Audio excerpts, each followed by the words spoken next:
E naquela reunião também, eu fui duramente repreendido por outra situação que aconteceu. Nós tivemos um encontro de jovens na cidade de Alto Caparaó, e foi um momento marcante, há muito não acontecia, porque o satélite tomou tempo da igreja, o satélite reprimiu todas as reuniões locais, muito difícil.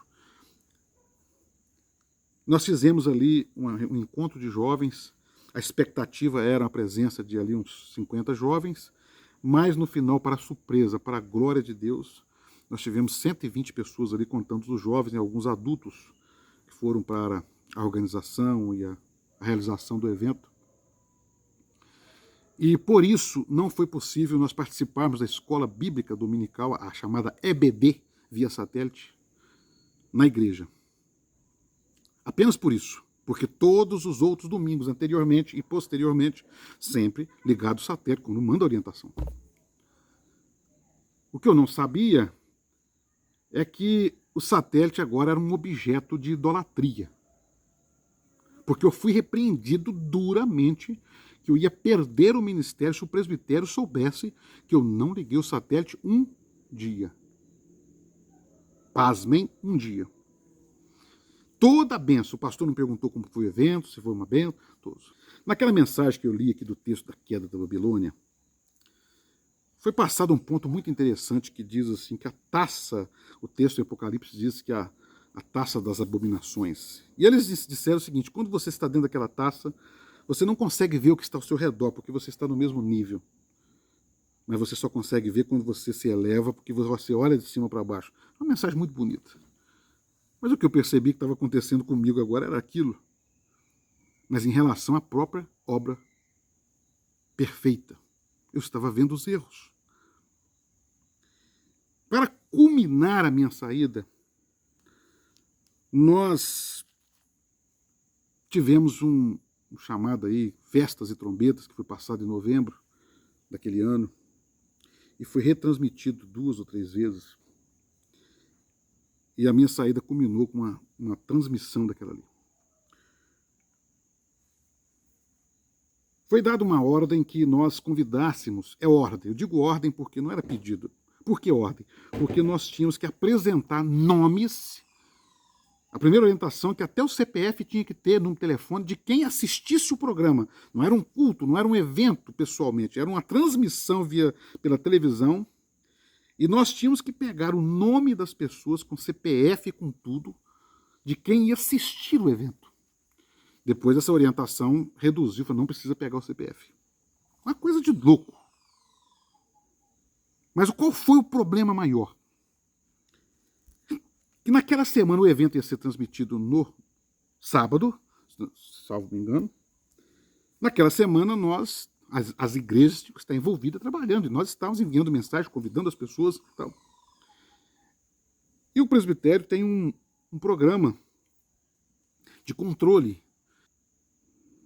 E o que aconteceu? Durante a semana, antes do evento, quando nós estávamos convidando as pessoas, nós, ali empenhados para que as pessoas participassem, como eu disse, mesmo não concordando, eu sempre obedeci, mesmo depois de já passado tantas situações, durante a semana, antes de acontecer o evento, eles estavam lançando o nome de quem tinha assistido o programa, pasmem. E quando eu fui vendo aquilo, e um pastor, durante aquela semana, eles lançando o nome das pessoas que iam participar do programa, eles estavam lançando como pessoas que assistiram o programa. E nós tínhamos um grupo de pastores, e eu entrei no grupo e falei, irmãos, não é correto. O evento será no sábado. Como que eu posso lançar, antes do evento, o nome de pessoas que supostamente assistirão o programa? Que garantia eu tenho que... E eu fiz essa crítica ali, eu estava naquele momento como supervisor aqui da área de Mamirim, agora uma área independente de Manhuaçu já. E para surpresa minha, o meu supervisor, que é o supervisor regional, entrou no grupo e elogiou a atitude desse pastor, me condenando. Ele está certo.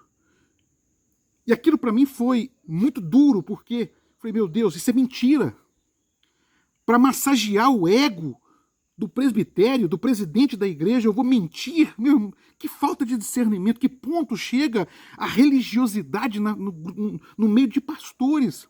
Isso aconteceu lá num grupo, no meio de irmãos, talvez que não tenham uma maturidade espiritual, mas pastores. E eu estava errado. Tinha que mentir para massagear o ego do presidente, eu tinha que lançar dados falsos. Ah, meus irmãos, aquilo era demais para mim. A decisão que eu tomei primeiro foi sair daquele grupo. Falei, eu não posso ser parte dessa mentira. Eu não vou ser. Quem quiser que seja, que seja. Eu não.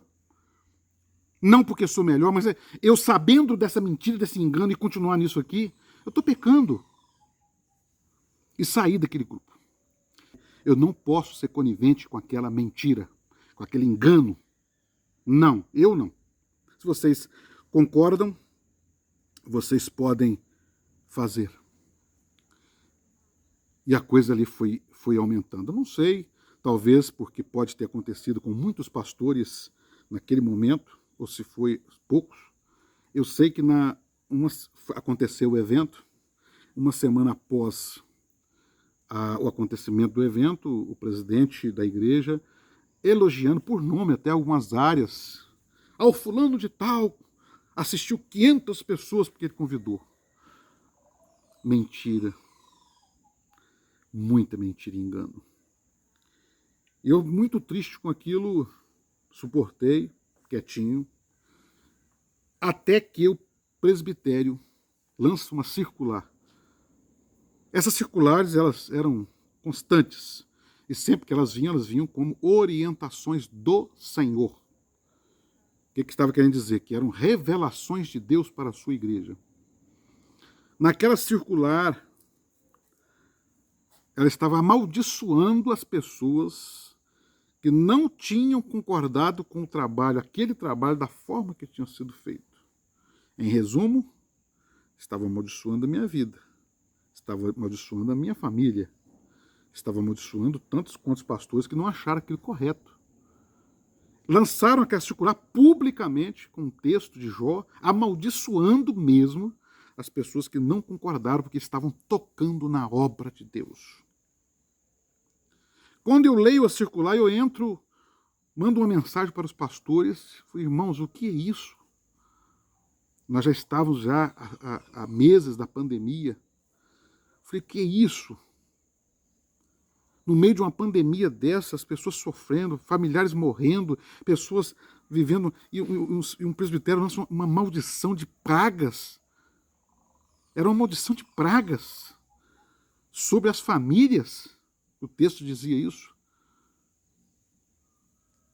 Ali foi a gota d'água, eu tomei coragem. Eu e minha esposa. Naquela noite não dormimos, foi numa sexta-feira. Foi uma noite de choro. Foi uma noite de dor, uma noite de angústia. Agora já não era, a nossa angústia já não era por deixar a obra, mas por deixar os irmãos que amamos.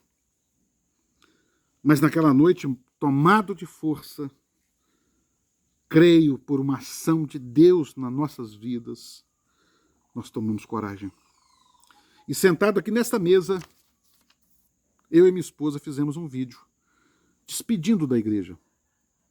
Com muito respeito, com muito amor, porque respeitamos os irmãos que deixamos e que amamos, nós fizemos um vídeo despedindo dos irmãos. Mas muito feliz e tranquilo, porque eu estava saindo em paz. Eu estava agora tomando uma decisão consciente.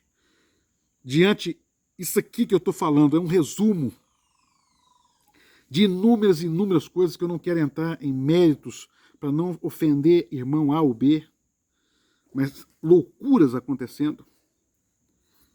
Mas nós tomamos a decisão ali muito e ficamos felizes. No sábado, quando nós gravamos o nosso vídeo, nós estávamos tranquilos, felizes, porque havíamos tomado força, coragem, porque nós havíamos sido doutrinados durante anos e anos com uma mensagem lá onde Jesus estava chamou os discípulos, lá em João, onde a multidão começou a retirar-se e Jesus olhou para os discípulos e perguntou assim, vocês também não querem ir? E Pedro levanta e fala: Senhor, para onde iremos nós? Nós somos doutrinados durante anos e anos nos manaíns, nas mensagens. Para onde iremos? A obra perfeita é só uma. Então foi uma decisão muito dura de tomar, muito difícil de tomar, pois, meus irmãos, são 22 anos da vida. Eu tenho um filho que nasceu, eu tenho mais outros filhos que cresceram dentro da igreja. Tenho nora, tenho neto. Mas tomamos a decisão, eu e a minha esposa. Eu e minha esposa tomamos a decisão. Eu glorifico muito a Deus, porque Deus trabalhou na minha mente e na mente da minha esposa juntos. Nós fomos vendo as coisas acontecer juntos. Porque havia toda essa pressão de ameaças. Muitas reuniões que nós éramos ameaçados. Olha, agora você recebe a carta do presbitério em casa. E aquilo era muita pressão, porque nós fazíamos a obra de Deus por amor, nós fazemos a obra de Deus por amor. Mas tomamos a decisão. Felizes. O sábado e o domingo foi um dia de receber mensagens, de receber ligações, de receber conforto das pessoas que o vídeo, né, eu transmiti o vídeo apenas para as igrejas que eu estava pastor naquele dia, mas eu sabia que o vídeo ia rodar. E começamos a receber mensagens e mensagens e mensagens de alguns pastores, não todos, porque de todos os pastores que eu fui amigo durante 22 anos, 3 entraram em contato para desejar uma boa caminhada longe ali. A maioria nem ligou, porque não, de forma nenhuma ligaria. O Ziel agora é um caído. Mas eu não sabia disso, apesar de ter visto isso acontecer anteriormente. Mas era um pastor aqui, outro ali, e a notícia que a gente recebia que eles tinham se rebelado contra a obra, que eles tinham feito isso e aquilo. Para minha surpresa, pasmem, para minha surpresa, na segunda-feira, ali, uma nova semana, e eu e minha esposa conversando para onde nós iríamos,